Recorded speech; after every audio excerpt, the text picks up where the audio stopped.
I'm going to be reading for you the fourth station. Peter denies knowing Jesus. Now Peter was sitting outside in the courtyard. A servant girl came to him and said, "You also were with Jesus the Galilean." But he denied it before all of them, saying, "I do not know what you are talking about." When he went out to the porch, another servant girl saw him. And she said to the bystanders, "This man was with Jesus of Nazareth." Again he denied it with an oath, "I don't know the man."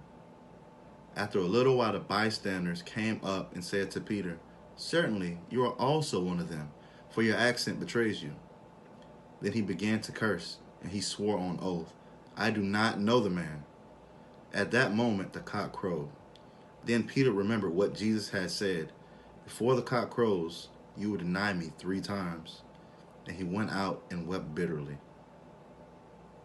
"Jesus, you told Peter that he would deny you 3 times before the cock would crow. He did not believe you. He swore that he would never deny you. And then, in fact, he was willing to die for you." Peter felt that he knew himself better than you knew him. But now, as dawn approaches and the cock crows, he sees the truth.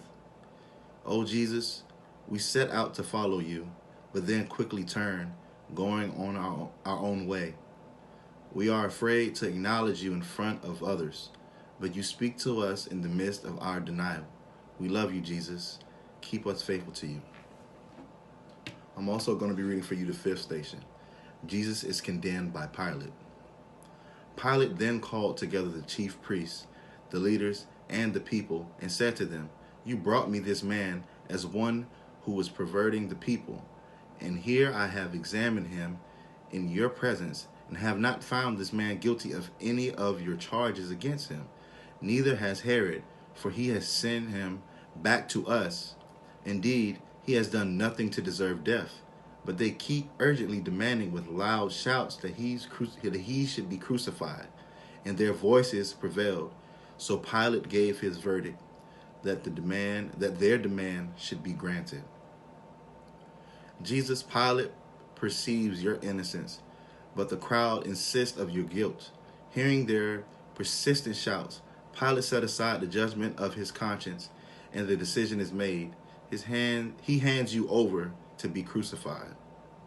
"Oh Jesus, how often do we let the threatening voice of the crowd overwhelm the voice of conscience? Fill us with the compassion for the outcast and commitment to truth. We love you, Jesus. Lead us beyond the crowd."